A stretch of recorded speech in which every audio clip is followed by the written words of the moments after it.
du début ne suffit pas. Alors bonjour et bienvenue dans À deux pour vrai.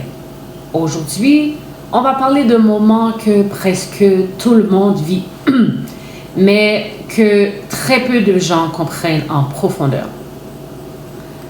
Donc, c'est le moment où tu te dis des fois, avant c'était différent, on n'était pas comme ça.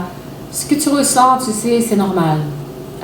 Peut-être que tu as remarqué moins de messages, moins d'excitation, moins d'attention spontanée. Et là, une pensée arrive, tu te dis, on a changé, tu sais, Priscilla. Et parfois même, tu te dis, peut-être qu'on s'aime plus. But listen, that is not always true. Ce qui se passe vraiment, c'est qu'au début d'une relation, ton cerveau libère énormément de dopamine.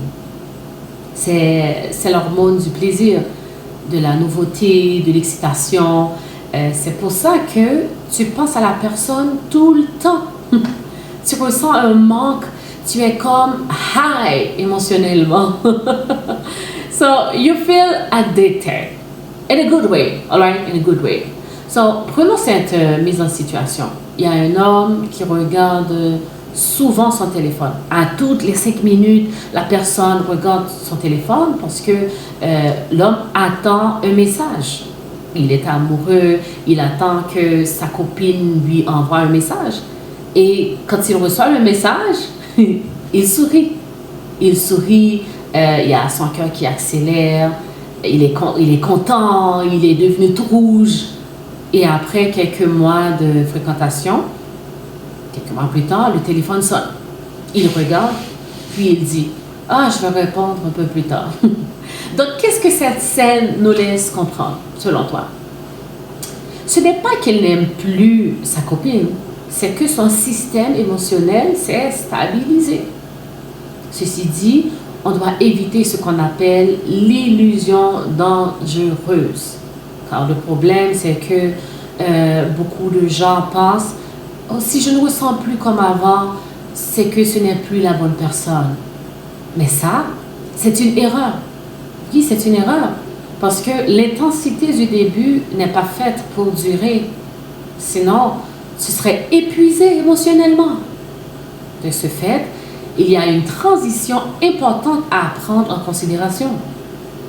C'est ce moment où le couple passe de « je ressens très fort » à ce moment où il dit « je découvre vraiment l'autre ». Et là, tu vois ses défauts, ses limites, ses réactions. Et c'est à ce moment-là que tout commence parce que maintenant, tu as un choix. Le choix de continuer uniquement pour les sensations ou continuer de construire quelque chose de réel. De ce fait, il y a une clé importante à prendre en compte.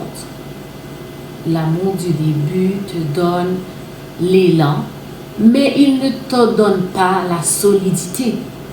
That takes time, that takes work. Et sais-tu ce que font les couples solides? Les couples qui durent, ils ne recherchent pas à revivre le début, tu sais. Ils comprennent que le début attire, mais la profondeur retient. Donc, on termine avec cette image forte que j'aime beaucoup là, puisqu'elle est très explicite. C'est que le début d'une relation. Le début d'une relation, c'est comme une étincelle. Mais une étincelle, elle ne suffit pas pour chauffer une maison. Donc, dans À deux pour vrai, si ton amour a changé, ne panique surtout pas. Pose-toi plutôt cette question. Est-ce qu'on est en train de perdre ou de construire quelque chose de plus réel? Tu comprends ce que je veux dire? Alors, si cet épisode de À deux pour vrai t'a touché, partage-le à quelqu'un et envoie-moi tes commentaires. Dis-moi, est-ce que tu as déjà eu peur quand ton amour a changé? Je veux savoir, j'aimerais savoir. Continue d'aimer, continue d'apprendre et on se voit de retour dans À deux pour vrai.